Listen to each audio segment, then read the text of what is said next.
Welcome aboard the Athletics Can't Wait Jets podcast, your nonstop shop for all things Jets with Tim McMaster, Zack Rosenblatt, and Marissa Dunn. Can't wait! We are back for night 2 of the NFL draft, which was short and sweet for the New York Jets. They hold on to their position in the second round, number 43. They take Joe Tippmann from Wisconsin, and that was it. Nothing in the third round, and that's why we're coming to you pretty early here, 10 o'clock or a little after 10 o'clock. We hit the over today on the over-under placed in the chat. But welcome into the Can't Wait podcast. Tim McMaster here, along with Zack Rosenblatt and Marissa Dunn. Please subscribe if you're watching on YouTube, if you're listening on Apple, wherever you are. Subscribe, give us a great review, give us a thumbs up, all of that stuff. Zack, easy night at the office for you. You know, head home. You're going to get a good night's rest. Be ready for day 3. This is a lot different than a year ago for the Jets. I was going to say, me and Brian Costello, another who covers the Jets for the Post, we were joking that so far the Jets have an A grade if they keep getting us out this early, and if they get us out early tomorrow, I might give them an A+ grade. So, for my health, I need to go home and sleep. I haven't slept much. Yeah. Yeah. So we're going to talk about Tippmann. Obviously, we're going to talk about a little bit more about McDonald as well. Will McDonald, their first round pick.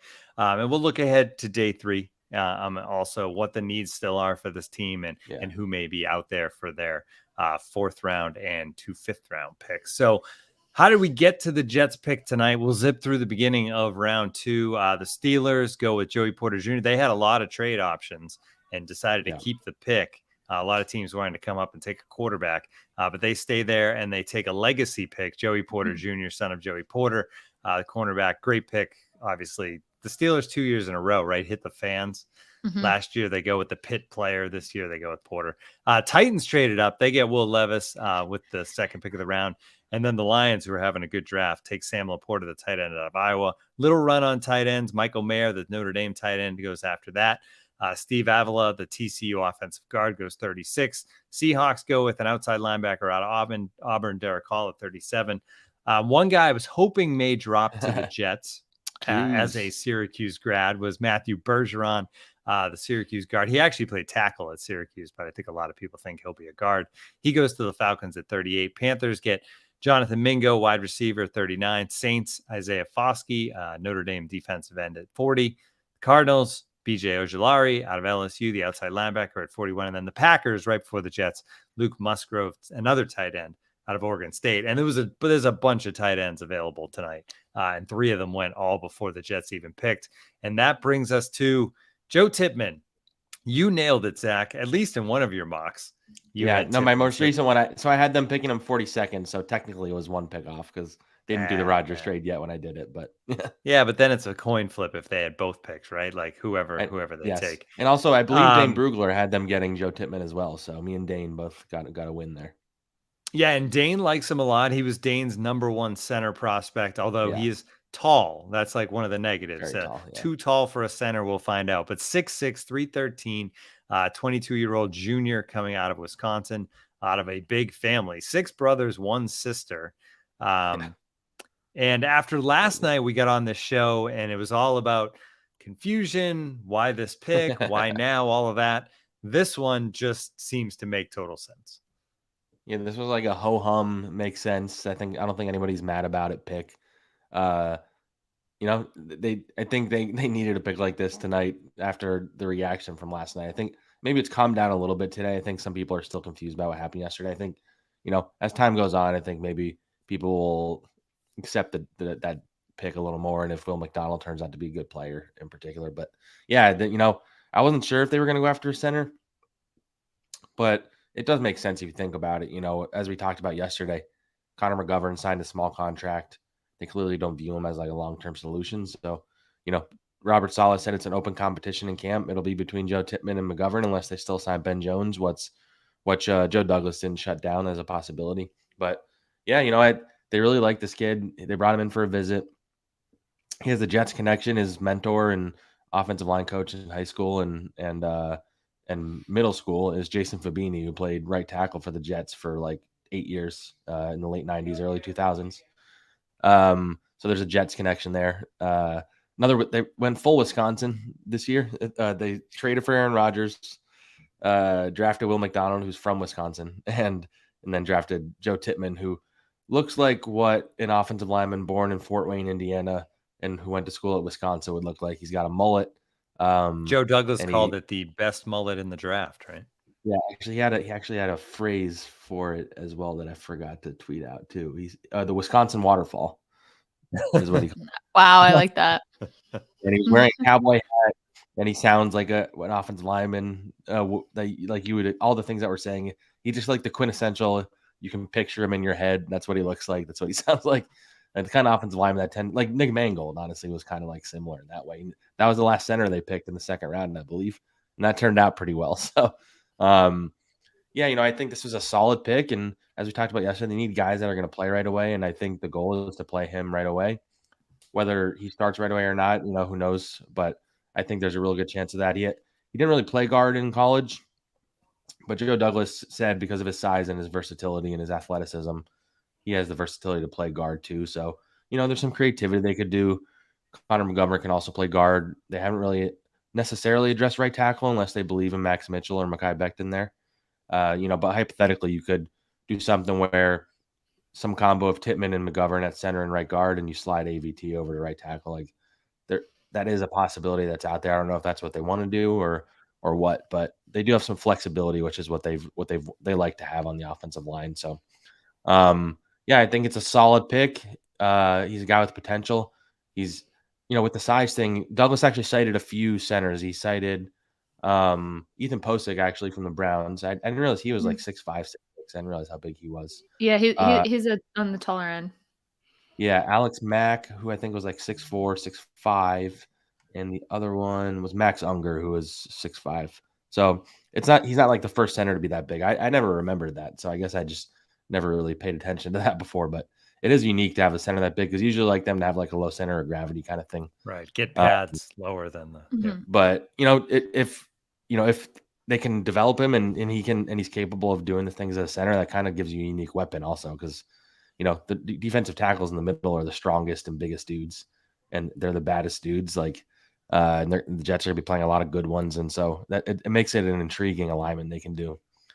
I think he's taller than Dwayne Brown even, which is kind of crazy to think about that your center might be taller than your left tackle. But yeah, I there's not really, honestly, not like a lot to say about the pick because it's just like what we all kind of expected. We've been talking about him as a possibility in the second round for as long as we've been, even whenever we started finally talking about the draft, which is much later than you guys ever did before. And then Marissa was telling us, she mentioned this. She might even mention this on the last pod when we were like previewing the draft about how Michael, you can. When Michael was at the combine for like the mentor program, whatever it was, he really liked him. Said he had great conversations with him, thought he was a really good guy. So, obviously that's something you want in the locker room, and that's what the Jets are trying to build. So him and a friend of Michael's is a friend of. Yes. It will be curious. It will be interesting though. The Giants also took a center and they took John Michael Schmidt. So it will be that was one a lot of Jets fans wanted. Yeah. Yeah. So I think that will be interesting to follow over the next few years. Totally. Great point. Yeah. Because they were basically the top two, right? Ranked. Yeah. On most people's boards. Yeah. That's a great point. So they're going to be compared to forever if like whatever one is better out of them, the other fan base is going to be mad. So. Exactly. And they're right down the street from each other, obviously, Florham Park and East Rutherford. Yeah, exactly. Well, to your point about what Michael said, I know you said that he was like asking a lot of questions and stuff like that. Yeah. One thing I know. What were you going to say?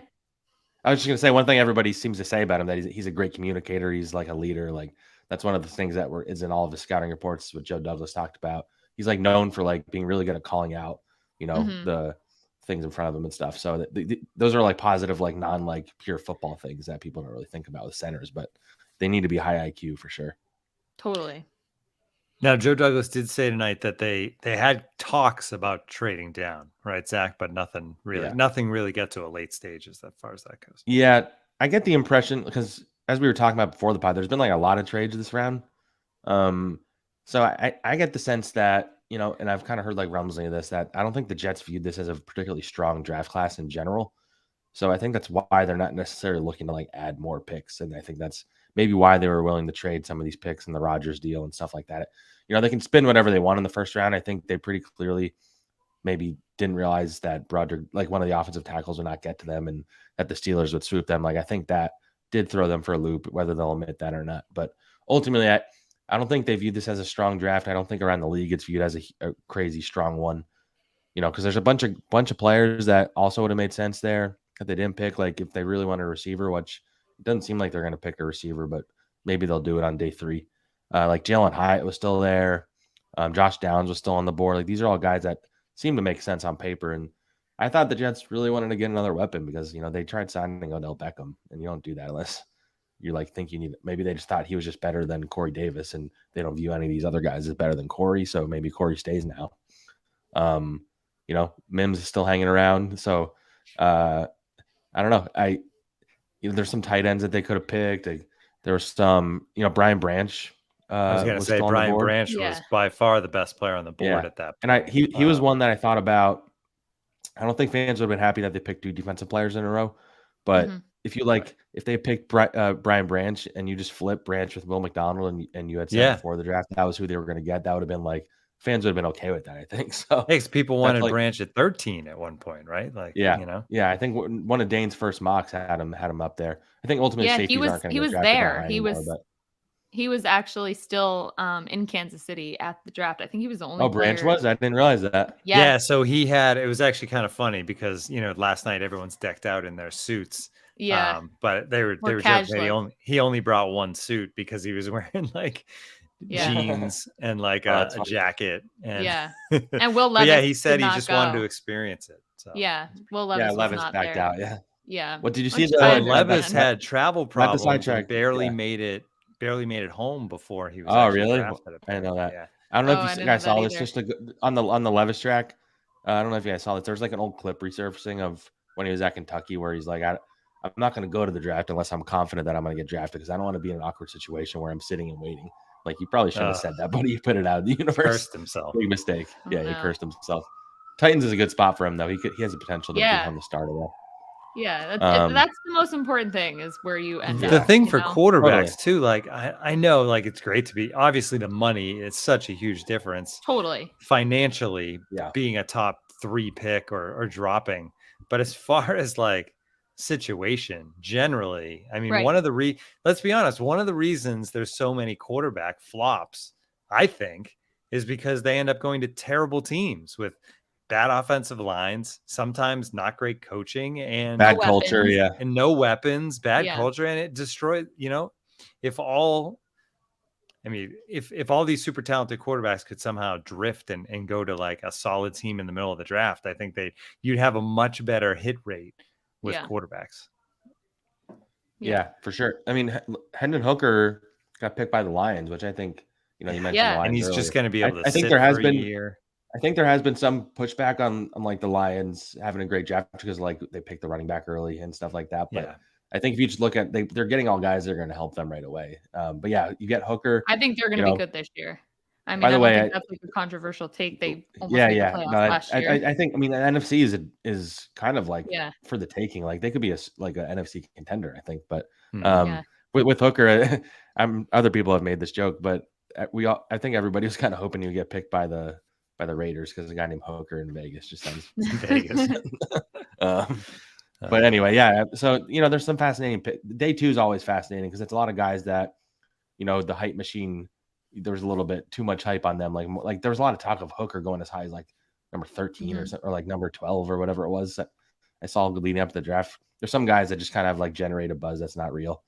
So the day 2 picks are always fascinating because you wind up getting guys like that. You get guys like, I think about DK Metcalf a lot. Like he had all this hype and then he fell all the way to the 3rd round. Like there's guys you can get in this range that are pretty good, but the Jets have the 1 pick. They made it clear to us as soon as they talked to us that they were not going to be making another pick today.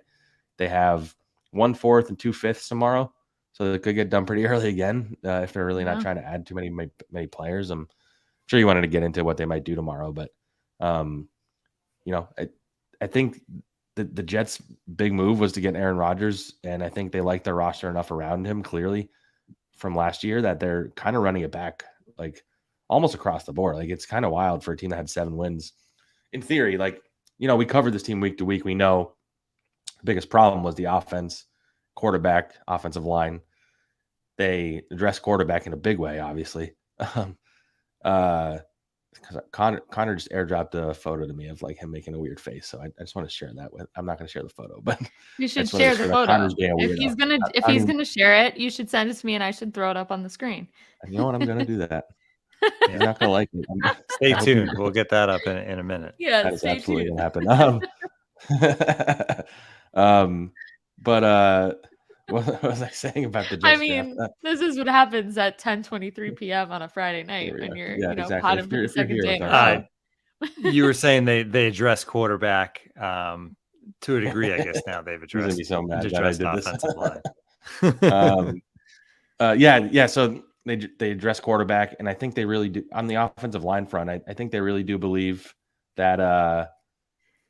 They believe that the problem last year was injuries on the offensive line. So they're kind of running it back in a lot of ways. And I'm so distracted by this photo. It's so stupid. But yeah, so they have Dwayne Brown coming back at left tackle, Laken Tomlinson left guard, maybe Joe Tippmann at center, AVT back at right guard, and then maybe Max Mitchell or Becton at right tackle. It's not really that much different from last year, but I think they thought last year was a fluke with the offensive line, and it's a risk to run it back with a group that didn't play well last year, but you kind of get it. I thought they would have added another running back by now. I guess they still could, either in the draft or like a low-cost veteran. They still probably need a linebacker. Maybe they bring back Quan Alexander. But it really does seem like they clearly just thought the quarterback was the one and only, not one and only, but like kind of the one and only problem they had last year. Okay, we should tweet it for the audio listeners too. No, I don't want to tweet it. Okay. Connor gets bullied enough at one Jets YouTube time, only right? content. If you want to check out this photo and you're listening on audio, here's the great plug to come check out our YouTube. Oh my God. 17 minutes in. Yeah. That is magical. All right, Garrett, now take it away, Marissa, because I can't look at that. All right. So back to I was going to say one thing. Well, we should talk about a little bit more about Will McDonald because he talked today. But one other thing I was going to say about him is all the criticism yesterday. But Scott Docterman is actually doing the grading for the Athletic for all these picks, and he actually gave it a B+, which I was surprised to see. Will McDonald, right? Is that what you said? Yeah. Yeah, he gave Will McDonald a B+, the Jets a B+ for that pick. So that was surprising, but hey, encouraging, I guess, if you're a Jets fan. Scott Docterman, college writer at The Athletic, had that. He's been grading everything out. But one thing that came out today, Zach, was that Aaron Rodgers was one of the first players to text Will McDonald. And he's used to texting defensive draft picks in the first round, right? Well, yeah, so he actually didn't say that at his press conference. I'm working on something about Will, and somebody close to him told me it was actually a very funny story. He said that Will told him that he was like, "Oh my God, I got a text from Aaron Rodgers." He's like, "What's it say?" He's like, "Oh, I don't know. I didn't open it." Like he's like so excited that he didn't open the text. So I don't even know if he ever wound up. I just heard a door open. I wondered if it was Connor. And luckily, I don't think it is. But yeah, so Aaron Rodgers clearly is like embracing being the leader of this team. Some people were making cracks about did Aaron Rodgers' agent have you tweet that? No, I got it from the Will McDonald side of things, so it's not like a fake thing. And Will McDonald, try not to read too much into intro press conferences because it's not always indicative of what's going to come. It was last year because Sauce and Brees and Garrett Wilson were all awesome at their intro pressers, but Will McDonald was so so genuine and thoughtful. He talked about all the stuff that he's been through on his journey. When he started playing football his junior year, and there was a story about when he went onto the field for the first time. He didn't even really know what the field goal post was. That's how little he knew about field football. So he had to learn from scratch. He lost his brother a year or two ago. So he started getting emotional. He brought this up on his own, and he talked about how he's been doing this all for his family, and help pay for his family because they've been, he had a hard upbringing and all this stuff. And then he starts talking about like all this stuff on the side. Like somebody asked him, because I guess some video surfaced of him like doing parkour. And that's like, he said one day he just walked outside. He saw a sedan, and he said, I think I can jump over that. And so he was with his friends, and he said he wouldn't have done it if he didn't think he could jump over it because he knows the risks of doing that. And he just went over. He's like, yeah, I'm going to jump over this. And he jumped over it. And then he like went up to like an SUV type car, and he's like, I think I can jump over this too. And he did that because this guy's a freak athlete. So he jumped over an SUV. And he also brought up that he has a unicycle that he's rode around. And then somebody asked if what the next thing is after an SUV. And he's like, I think I have to officially retire from jumping over cars and riding a unicycle. Once you sign that NFL contract, yeah, none of that. But yeah, it was just cool because, again, we kind of talked about this last night. A part of the draft and as part of our jobs, like Marissa talked about last night, it is our jobs to like, grade these picks and analyze them in terms of like if they made sense and all that stuff. But like those moments are good reminders, and like looking into a guy's background are good reminders of like, this is like a special moment for these guys. And then that they're humans. Like this guy is such a fascinating story. He's got a great personality. Like he's clearly nervous and understandably on the Zoom when we talked to him last night, but I was very impressed with him when he came out today. He was joking. He was having a laugh. That setting's not always something where like guys have a great time, and because it's like very forced, and we're all sitting down here and they're up there and we're all staring at him and yelling out questions and stuff like that. But he handled himself very well. And it kind of just goes to show you, like, I don't know, like last year's rookie class, just about all of them, Michael Clemens maybe doesn't say a lot, but he's just somebody you look at him as he's going to be a good player. But the other guys, like, so like well-spoken, and not to say Michael Clemens isn't, he just doesn't say much, but yeah, the other guys last year were like so mature, well-spoken, thoughtful. And I think, maybe and they became leaders as rookies. And they became leaders. That's my point. So the Jets have done a good job in these last, we'll find out if Will or Joe Tippmann pan out or not, but they've done a good job of finding guys that just seem to get it on top of being good football players. And that's an underrated thing. Sometimes teams just, they see the talent and they don't really care about how, and not that they don't care. I don't know. Like they overlook, like, some guys' character and stuff like that, and these personalities, and some guys aren't good fits for locker rooms. But Joe Douglas and Saleh have done a good job of building this culture. I think it's bringing in guys like Will McDonald, honestly, that have helped that a lot. And we saw DJ Reed on Twitter today had a video of the pick where he was basically excited. Like, listen, all I have to do is look at the receiver and cover him short. Yeah, he was like, no one's going long. Like screaming. It was funny. It was funny. If you haven't seen that one, check it out. There's plenty of ways that you can be excited about the pick, right? Finding that stuff and hearing these stories. And at the end of the day, if you trust Joe Douglas and Robert Saleh, this is the guy that they had ranked there on their list. And sure, it's not what everybody else did, but we're going to find out. That's the beauty of these things, is like, if we look back on this in 3 years and this guy's a all-pro pass rusher, well, shame on us for criticizing them, I guess. But we'll see. We'll see. And look, like, it's fair to be skeptical. Like, I think last year's draft with Joe Douglas kind of makes you forget about how bad 2020 and 2021 were.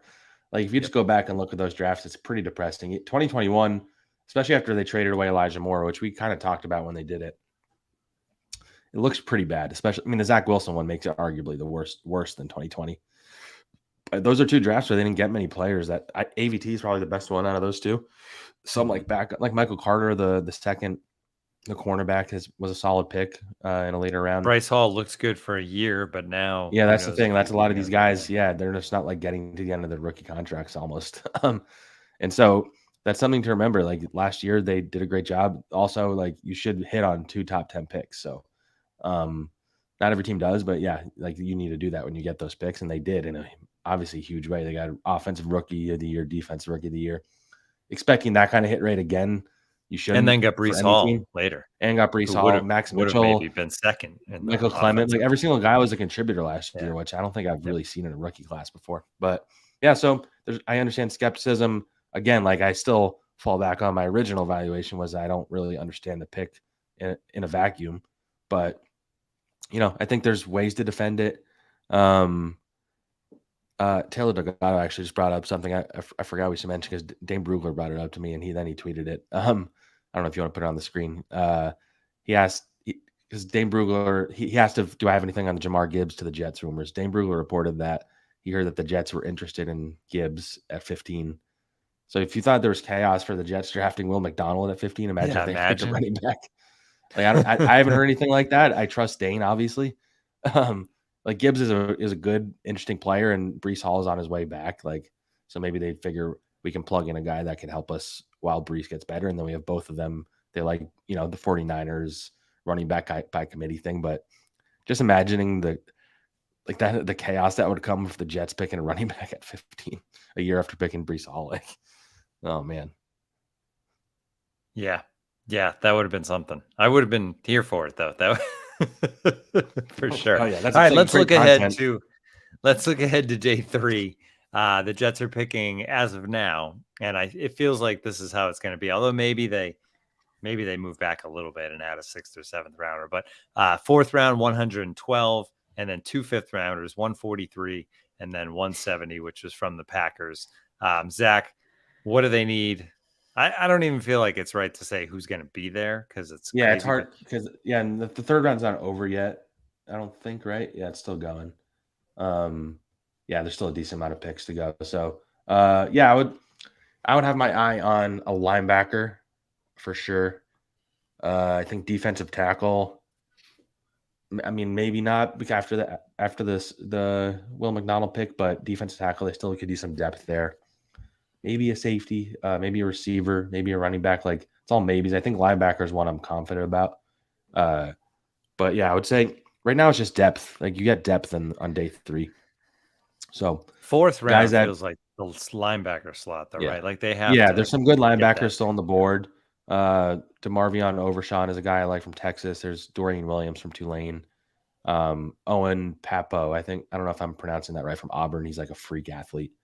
And we're at pick 90, so in case they are not on the board when you listen to this. Exactly. Good point. Yeah. So those are some hypothetical options, I should say. So, I think linebacker is the one I'm most confident about. I think they can go in a lot of different – you can get an offensive tackle, like a developmental guy. After day 2, you're not getting like a starter. Although they got Max Mitchell in round 4 last year, so you don't know. But I think they viewed him as a project last year and they picked him. So yeah, I think this is where you aim. Like, this is where hypothetically you would have picked somebody like a Will McDonald, who's like in theory like a developmental guy that's for down the line more than this year. But they got him in the 1st round, so maybe they try and get someone who can help them right now. I don't know, but yeah, I'd say linebacker. Maybe you get a receiver, and I think a running back will make a lot of sense. So like all the spots I said, but linebacker is the one round 4. I think would make sense there for sure. All right. It's certainly going to be interesting. Anything else to add, either of you, before we say goodnight? I can think of. It kind of feels like an anticlimactic draft. There's not been a lot going on for the Jets. Sure does.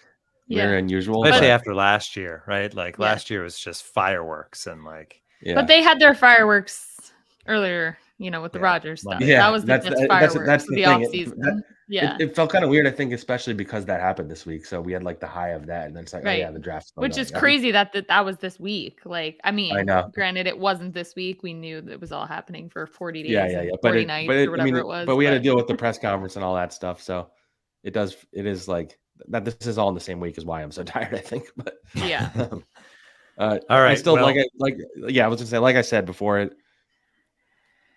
Rodgers was the big addition, and it's worth getting excited about. I get some frustration from fans that the Jets didn't have like offseason like last year where you signed a bunch of guys, but they wanted a quarterback and they got him. So that's where they're at.